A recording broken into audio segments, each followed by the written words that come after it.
Okay, today is cooking made easy. I'm talking healthy stuff. Uh, Vegan. Okay, what is vegan? I don't know. Vegan could be whatever you want it to be. You need the B12 vitamins, so probably throw in some, I don't know, sardines once a week. Get your B12. You can only get B12 from animal, so maybe an egg or something a week. You don't need much B12. You just need a little bit extra a week to kind of because you can store the body stores B12. So you can go without for a couple weeks or a month, but just to keep enough B12 in you, throw in some sardines or one egg or two if you're gonna go vegan. And for soups, now soups you can do anything, right? I mean, what's a soup?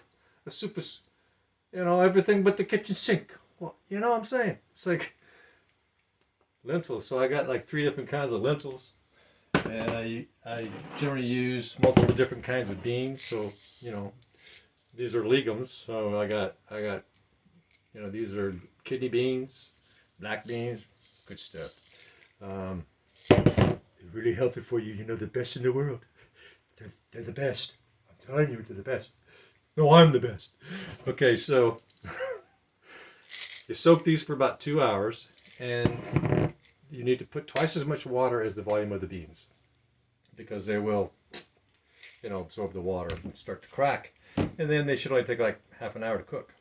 Now, you can do what's called a base soup, where you don't throw any meats in it. You just cook a whole bunch of soup, and you could eat some, freeze the rest. I eat it a couple days, and then I freeze the rest, and then I make something different. Could be I make a bunch of pasta noodles of some sort of pasta thing. I try to avoid the white flour pastas, but there's many different kinds of pastas you can get, and I'll cook that up, and then I'll put it on a big tray, and I'll put it in the freezer so it's flat. And then when I take them out, they're frozen, and I can break them up into little squares or something, put them in Ziploc baggies, and I can have noodles ready at any time. So I've got over here, I've got my garden. I've got lots and lots of these. I got so much I can't even tell you how much I got. I got loads more than anybody else. so, so you just you get stuff whatever you got, whatever you can find, right? Whatever you can find, whatever you got in the kitchen, right? The soups are easy. You don't need no measuring thing. I got over here. I got my spice rack over here. I like fennel. Fennel has a natural sweetener to it. Coriander, basil, just a whole slew of stuff. I try not to overbearing one particular spice over another. I kind of I do generally like about 10, 12 or more different spices, and I kind of all blend it together. It gives a nice full aroma and smell and texture and flavor.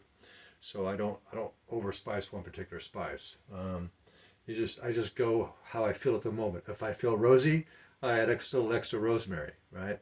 If I feel like I'm in a hurry and I need some curry, I'll add a little extra curry. Whatever taste my taste buds are yelling at me at the most, I might add a little bit of that. Maybe I feel garlicky.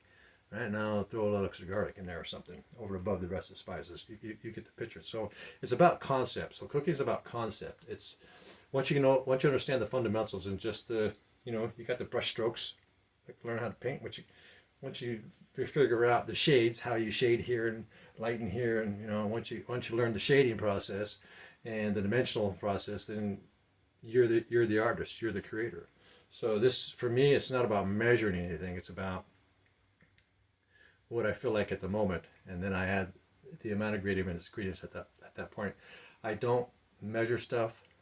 Uh, you know, I just look around and see what I got, but I don't put the kitchen sink in there. No, rough on the teeth, porcelain.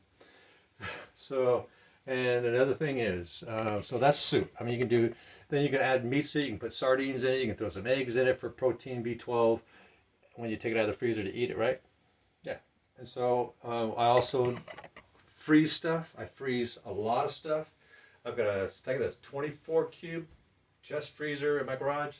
So what I do is when the apples are ripe, I'll take a bunch of apples, whole bunch of apples,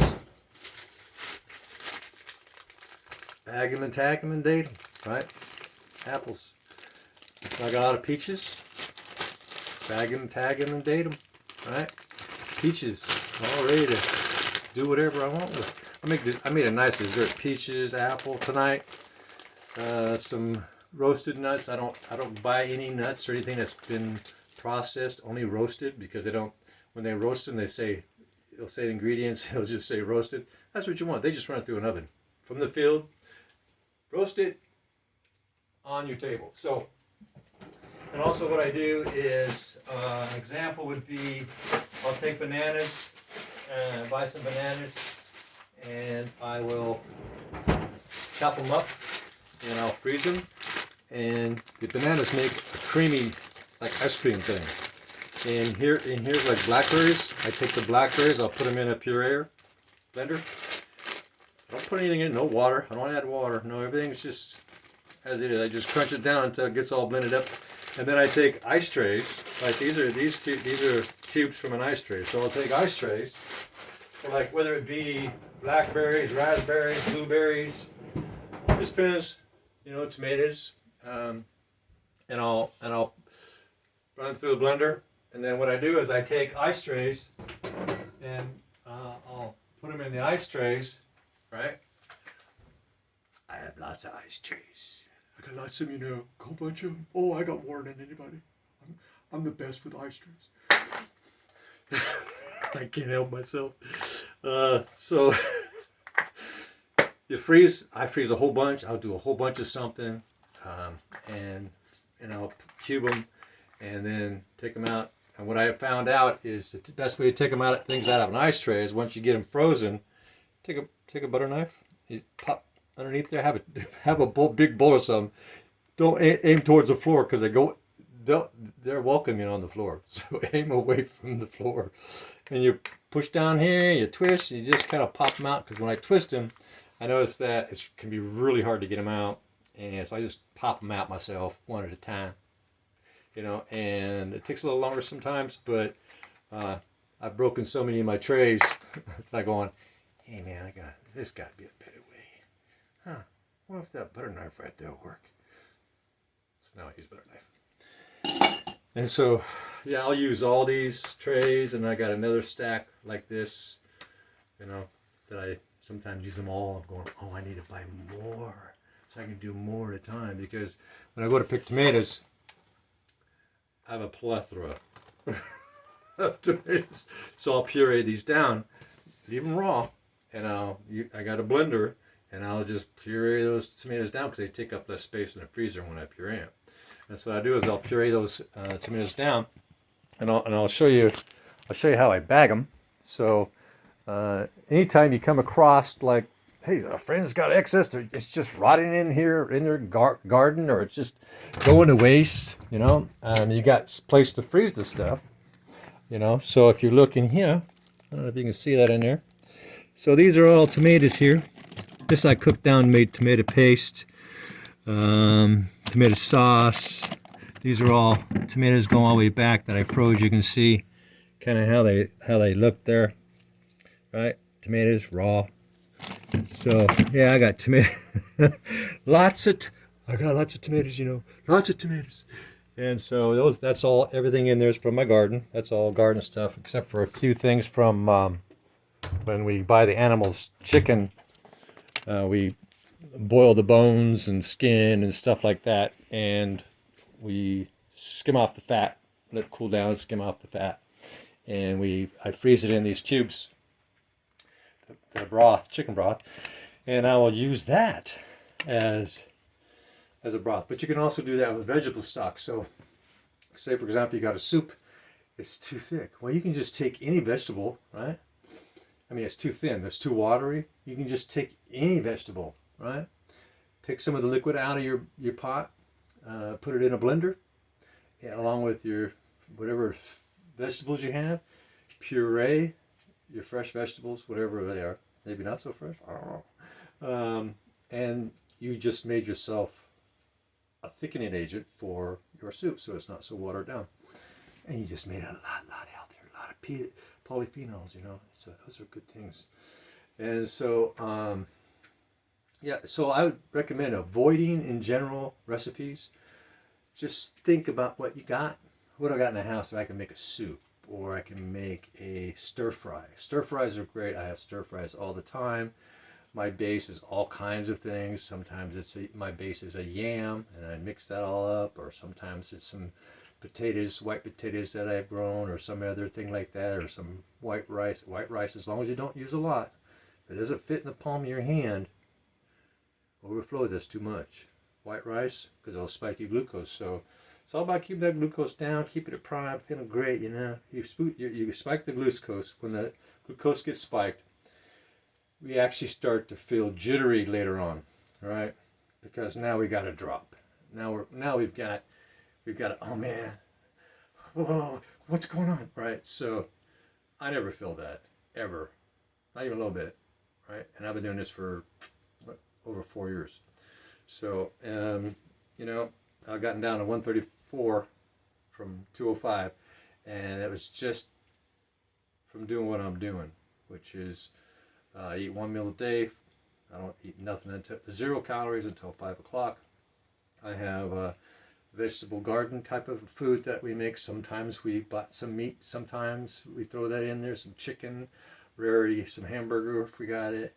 That's going to become less and less here soon. I'll consume less meats, probably more sardines or stuff like that. So, yeah, there's lots of healthy foods out there to get all the nutrients you need without harming the body. Everything that I consume is from the field into my body, right? I process it. I don't let nobody mess with my food. You touch my food, I kill you, right? Nah, don't want nobody touching my food. You know what I'm saying? Say hello to my little friend. Tomatoes. So, yeah, this is just kind of a starting point. I'll give some more basic stuff, right, to get healthy. I feel better than I've ever felt in my entire life. I think I'm probably hyperlogenic. I might be getting that wrong. Where I'm hypersensitive to the stuff they put in foods. There's something like 136 preservatives that they use in foods. That's a lot. All kinds of different colors of dyes and different forms of dyes that they mix with preservatives, nitrates, and gosh, you just name it. And so if you can't pronounce it, you shouldn't eat it. If you can't pronounce it, you don't know what it is when you can't pronounce it, then you shouldn't buy it, right? It's been likely chemicalized and it's killing you, right? It almost got me. But Jim Daddy to the rescue. Jim Daddy, I rescued myself. It's about taking personal responsibility. So that's what I do. Take personal responsibility, and you just use your own imagination. Don't think about recipes, because I think if you do, it'll become frustrating. Just think about what you like. Oh, I like this and this and this. I think I'm going to mix it. Just add a little bit of water. Oh, I need a broth. Oh, well, I can just take this celery, extra celery here. I can take a carrot, chop it up. I can take some water and, put it in the blender, and voila, you got vegetable stock. I have to go buy vegetable stock. What is vegetable stock? It's vegetables that's been pureed. Yeah, and 99% of it is water, right? So make your own vegetable stock, right, for your soups. If you cooking meat, you got animals, or you're eating the chicken, boil it. Don't eat the fat. Saturated fat, some people are hypersensitive to saturated fats, and very deadly for some folks. Some folks, all they can eat is fats, and they're healthier, right? There's a little story, it goes like this: know thyself. Yeah. So, it's about figuring out how you feel when you get to a certain point after eating a certain way. And you go, yeah, this ain't right. And you adjust, and you get to that point, you're going, oh, I like it like this. And you're going, okay, what have I been doing? What have I been doing? What have I been eating? How active have I been staying? And once you get to that point, you realize you're there 24 hours a day. But you got this crazy energy that just seems to be there even when you're sleeping. And you're going like, what's up? And your brain becomes, yeah, man. And so your body feels that way, and you got a healthy gut biome at that point because you got trillions of little guys running around in there in your belly. And and if you got the wrong kind, right, the ones that give off there's ones that give off higher level toxins, and there's the ones that give off a lower level of toxins, and then there's ones that give off stuff that's goody stuff, right, antioxidants, and those are the ones you want to nourish, and the ones those are the ones you want to give fiber to, right? So what I do is I take polyhusk or polysk. It's a fiber. I take that every single day. I have 3 years now, 4 years, something. Every day. There isn't a day that go by that I don't unless I get sidetracked when I get up and go, what's going on? Oh, the sky's falling. And then I later on realize I didn't take my fiber, right? It keeps that healthy microbes in your belly to be dominant, and that's what you want, right? They help maintain a higher level of ketones, right? When you have a good healthy gut biome, right? So ketones is the food for your brain. That's what it really wants, right? Your brain functions optimally on ketones. That's the natural state of the brain. When we give it sugars, right? The artificial, not all the chemicals, the brain will use that too. But the brain is not going to work as optimally, obviously, when it's being fed sucrose and fructose, right? There's a chemical process that occurs that is not good for the brain, right? Ever had that feeling though, you feel kind of like out of it? Right. I can't think today. I just don't feel right. See, I used to feel that. I don't feel that ever. I'm on target all the time. So, yeah, this is just the beginning of just my Get Healthy course, because that's basically what this is: how to live a healthy lifestyle, so that you don't get on all those medications and have to go to the doctor all the time. I've been there, I've done that, and heart surgery, bypass, and the major back surgery. That started when I was 18. Darn sergeant, he had me lift up a 250-pound tire to change that. I said, sorry, I shouldn't do that, because that's an order to turn around. I'm going to write you up Article 15. Oh shoot! So I did it, and yeah, that haunted me. I had 2 major episodes before I even got out of the military because of that. Right, couldn't get out of bed. So that's haunted me for all that time. But the vascular disease, I've had a problem ever since I can remember. Something never felt right. The Lucky Charms when I was a kid and all that stuff. Something wasn't right. So now it's right. Right. So I will elaborate on some more specific things down the road. But don't be shy to just throw something together, right? Just, what do I have? What do I got? What, I got some spices, and I got that. I like that, and I like that, and I like that. Make it happen, right? Going into fear is fear itself. Nah, don't do that. Fear is foolish because it clouds the mind from being able to decipher what's going on with a sense of clarity and be able to win. Can't do that with fear. Understand it. Of course, you got the cortisol, you got the adrenaline, you got that sense of urgency. That's what generates fear, fight or flight.